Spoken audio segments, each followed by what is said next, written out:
Can I just ask you about multiculturalism? Yeah. Because we have witnessed some extraordinary scenes on the streets of London. Yeah. We've had the call for an intifada from London to Gaza. We've got a huge amount of division at the moment between some sectors of the Muslim community and Jews. Yeah. We've seen an uplift in Islamophobia and in anti-Semitism in recent times. Does that suggest that multiculturalism has failed?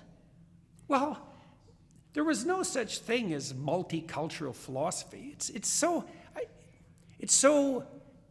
puerile and moralizing and unsophisticated that it's kind of a miracle of stupidity. I mean, first of all, we've always had a multicultural world. That's why there's been wars, right? So along with multiculturalism goes wars when the cultures don't get along. So what happens when you import that?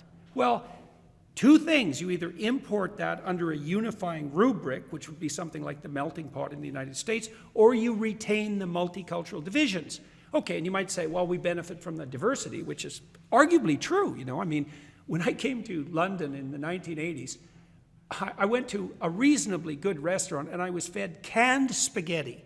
You know, the food here was, to call it dismal was an absolute compliment. And so one of the benefits of multiculturalism has been a radical diversification, let's say, in cuisine, and that's a huge benefit. But if you think you can import multitude of cultures without a unifying rubric and not import the problem of interpersonal and social conflict, you're either blind or stupid or both.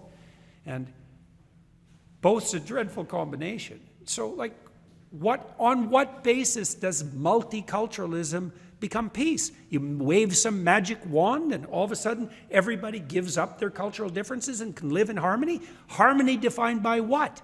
Is there some unifying harmony? Well, if there's some unifying harmony, then multiculturalism isn't the solution. It's like unity through diversity, you know, peace through war. You know, it's a preposterous claim. It's foolish in its extreme. And then when there's tension, like there is in the world now, well, you see the rifts emerge. And why wouldn't they?